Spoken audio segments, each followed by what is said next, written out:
the Monastery of the Damned. The wind whistled relentlessly over the hills, drawing the thick fog like heavy curtains over the narrow paths. Sir Gabriel de Montfort rode at the head of the group, his sharp eyes peering through the thick moisture that hung like a grey veil over the landscape. They had been on the run for days, hunted by enemy mercenaries who had exhausted them almost to the point of death. The men behind him, just as exhausted and worn down as he was, were panting under the weight of their armour and the relentless cold. How much further? Collid Thomas, the youngest of the Templars, who was riding next to Gabriel.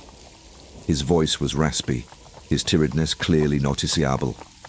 Gabriel said nothing. He raised his hand to stop the group and peered through the fog. There, on the horizon, he recognized the outline of a building half hidden in the mist. It was a ruined monastery, its tall towers and dark walls looming like lost shadows in the distance. "There," Gabriel said curtly. "We are seeking refuge there." The men glanced uneasily at each other. They were not superstitious, but the sight of the abandoned monastery made them all shiver. Nevertheless, they obeyed, for there was no choice. The rain had turned the ground into a muddy, slippery mass, and the wind cut through their clothes like knives. They needed shelter, and they needed it quickly. The gate of the monastery stood half open, as if waiting to let them in. Moss and weeds had overgrown the old walls, and the smell of decay hung heavy in the air. Gabriel led his men into the inner courtyard, which was surrounded by high, crumbling walls. A well stood in the middle, overgrown with undergrowth, and the ground was covered in wet leaves and dirt. "Split up," Gabriel ordered. "Look for firewood and something to get us through the night." The men reluctantly dispersed. Thomas stayed close to Gabriel, his eyes wandering restlessly over the dark windows of the monastery, staring down at them like black eyes. "This place feels wrong," he murmured quietly. Gabriel looked at him sharply. "It's just the wind and the rain, Thomas. Nothing more." But deep down, Gabriel couldn't shake the feeling of unease. Something had changed since they had passed through the gate. The air seemed heavier, and the fog seemed to have thickened, as if the monastery had enveloped them and taken them into its cold arms. They crossed the courtyard and entered the main building of the monastery. The large wooden doors creaked eerily as Gabriel opened them, and behind them lay a large, gloomy hall. The ceiling was high, but the room was filled with darkness. The light from their torches cast ghostly shadows on the walls, and the floor was covered in debris and old leaves that had been blown in by the wind. "No one has set foot in here for years," Thomas said quietly, and took a step back. Gabriel looked around. "Maybe, but that doesn't mean we're alone." His words echoed in the silence, and for a moment the darkness seemed to thicken. Gabriel felt the hairs on the back of his neck stand up, but he ignored the feeling. He was a knight, not a superstitious peasant. There was nothing to fear except the enemies that followed them. The monastery was larger than it appeared from the outside. The dark corridors seemed endless, and the high vaulted ceilings amplified the echo of their footsteps. Gabriel and Thomas came across an old library whose shelves were empty and crumbling.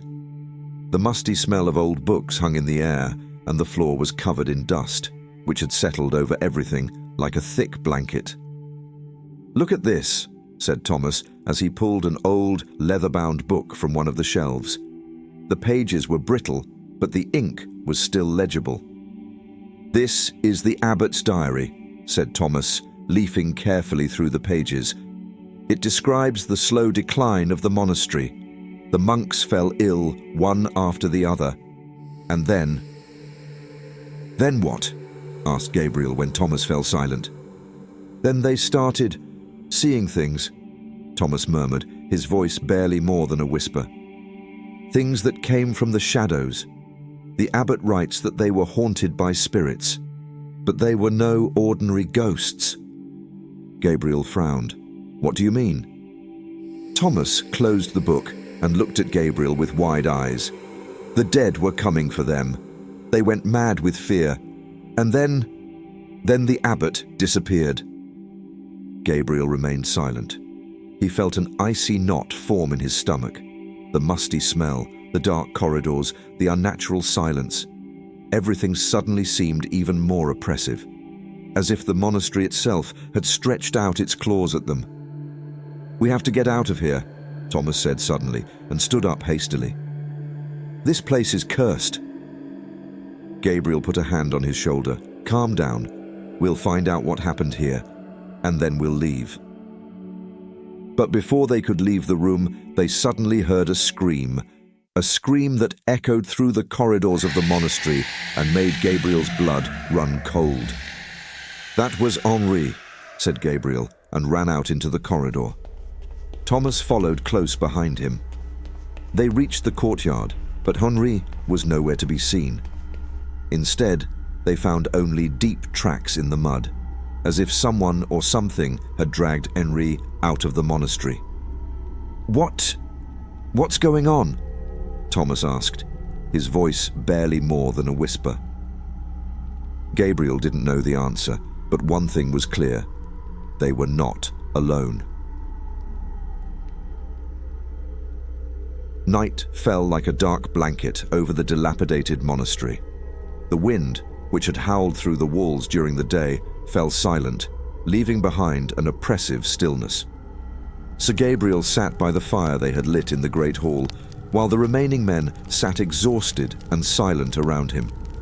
The crackling of the flames was the only sound that broke the eerie silence. Thomas, the young Templar, paced nervously, his hand constantly on the hilt of his sword. "We have to get out of here, Sir Gabriel," he said quietly, his eyes flickering steadily towards the dark corridors. "This place, it will kill us all. I can feel it." Gabriel remained silent. He could see the fear in his men's eyes, but he could promise them nothing. The walls of the monastery seemed to draw closer, as if they held the men in a cold, invisible grip. Every breath he took was harder, and the air seemed to become denser with every passing minute. Then it happened. The fire suddenly flared, as if an invisible gust of wind was passing through it. Gabriel jumped up, his hand tight around the hilt of his sword. The flames began to dance, as if fanned by something invisible, and the whispers they had felt all day grew louder. "Gabriel!" a voice called out from the darkness. It wasn't a human voice, but a throaty, pain-filled whisper that came through the walls to them. "Gabriel! Help us!" The men froze. Gabriel turned around slowly, his hand tight around the hilt of his sword. But there was nothing to see, only shadows moving in the corners of the room. They drew together, forming themselves into shapes that slowly emerged from the darkness. They were the ghosts of the monks, pale, distorted, their eyes empty and their mouths open, as if they were silently screaming. "By God," whispered Thomas, taking a step back. "What kind of creatures are those?" Gabriel could only watch as the spirits gathered around them. They hovered above the floor, their hands outstretched as if reaching for the men.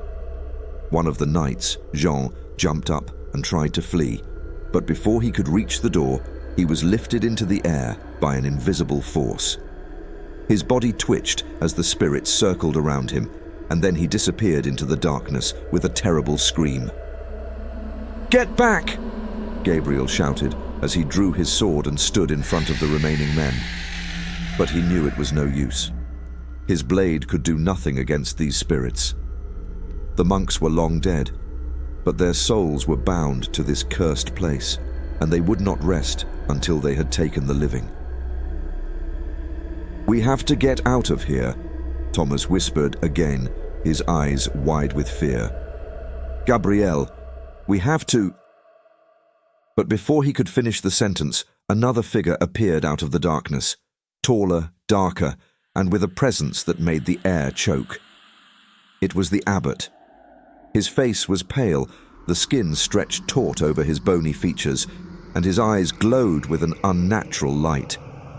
He floated slowly towards the men, his ghostly hands resting in the folds of his torn robe.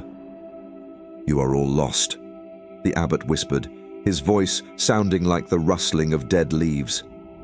"You can't escape this place." Gabriel could not take his eyes off the abbot. It was as if an invisible force was paralyzing his limbs. The coldness emanating from the ghostly monk crept into his heart, and for a moment he felt the darkness penetrating his soul. But then he shook off the spell and raised his sword. "Get out!" Gabriel growled, but his voice sounded hollow in the darkness. The abbot laughed. It was a cold, hoarse laugh that filled the air with a sharp echo. "You will all die here," he whispered, before retreating into the darkness, and the spirits followed him. Gabriel sank to his knees, his hand still firmly around the hilt of his sword. The air seemed to lighten, but the silence that fell over the monastery again was even more oppressive than before. What do we do now?" whispered Thomas, his eyes full of despair. Gabriel stood up slowly. "We'll find the abbot, and we'll finish this." The next morning dawned in gloomy light.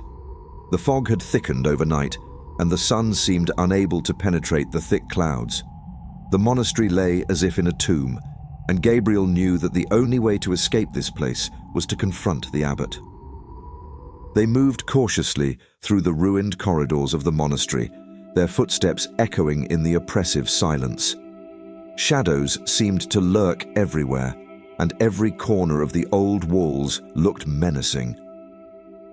Thomas and the two remaining knights, the last survivors of the group, followed Gabriel in silence, but the fear was clearly visible on their faces. "Down here," Gabriel said quietly as they reached a narrow staircase that led into the depths of the monastery. The steps were slippery and overgrown with moss, and the stench of decay and rot rose up towards them.